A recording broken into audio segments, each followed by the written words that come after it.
तो फ्रेंड, आज की वीडियो सीरीज के अंदर हम लोग इंजीनियरिंग फिजिक्स के अगले टॉपिक को डिस्कस करने वाले हैं। Topic number 8। अभी तक हम लोगों ने टोटल 7 टॉपिक को अच्छी तरीके से डिस्कस कर लिया है। अगर आपने हमारे सब्जेक्ट के प्लेलिस्ट को एक्सेस नहीं किया है तो जरूर प्लेलिस्ट को एक्सेस करिएगा। प्लेलिस्ट का लिंक आपको नीचे डिस्क्रिप्शन बॉक्स में मिल जाएगा, आप वहां से प्लेलिस्ट को चेकआउट कर सकते हैं और चीजों को आप सीक्वेंस में देखिएगा, क्योंकि वो चीजें काफी इंटरेस्टिंग रहेंगी। अगर आप चीजों को सीक्वेंस में देखेंगे तो आपको चीजें समझ में भी आएंगी और चीजों को आप रिलेट भी कर पाएंगे। ठीक है ना। तो physical interpretation of wave function आज का हमारा टॉपिक है। ठीक है, तो आइए देखते हैं क्या है ये।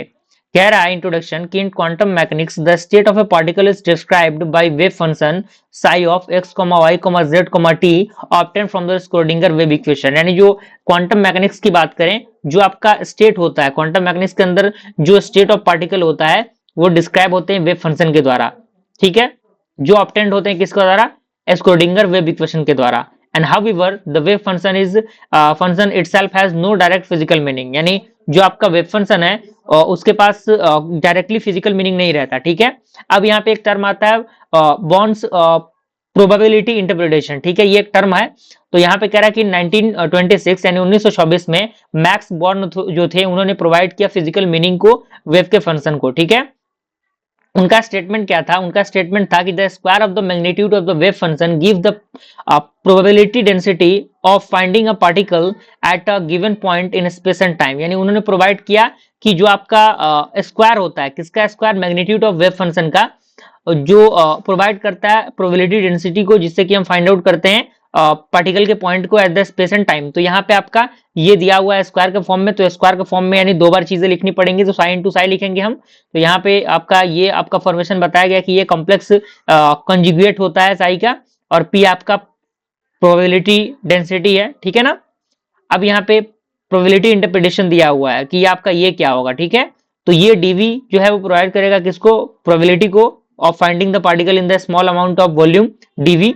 ठीक है, और जो आपका प्रोबेबिलिटी होगा वो हमेशा रियल एंड पॉजिटिव होगा, और जो टोटल प्रोबेबिलिटी होगा वो फाइंड करेगा finding the particle in all the space must be unit. Okay, यानी वो क्या होगा? यूनिटी होना चाहिए उसके अंदर। ठीक है, नॉर्मलाइजेशन कंडीशन की बात करें तो integration of minus infinite to plus infinite and modulus of psi square dV is equal to क्या होगा? आपका 1 होगा। तो ये जो कंडीशन आपका है कि ये इंश्योर करता है कि पार्टिकल जो है वो एग्जिस्ट करता है कहीं पर भी स्पेस के अंदर। ठीक है, अब यहाँ पे कुछ फिजिकल सिग्निफिकेंस इसके दिए गए हैं कि यहाँ पे जो साई होगा वो इटसेल्फ क्या होगा?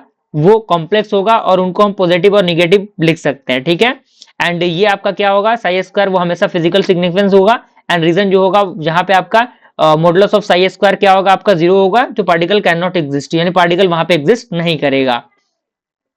अगर हम एक्सेप्टेबल वेव फंक्शन की बात करें कंडीशन की, तो यहाँ पे कह रहा है कि physically acceptable wave function must be, उसके पास क्या होना चाहिए? Finite, single valued, continuous and square integrable चीजें होनी चाहिए। ठीक है, अब यहाँ पे इंपॉर्टेंस दिया गया है इसका कि ये इंट्रोड्यूस करता है प्रोबेबिलिस्टिक नेचर को क्वांटम मैकेनिक्स के, ये रिप्लेस करता है डिटरमिनिस्टिक क्लासिकल आइडिया को, एंड ये एसेंशियल होता है for calculating the expectations value, and ये फंडामेंटल होता है to the atomic and the molecular physics. Okay, तो इस तरीके से हमने इस टॉपिक को भी कंप्लीट किया। मिलते हैं फ्रेंड्स अगले वीडियो में, तब तक के लिए थैंक यू।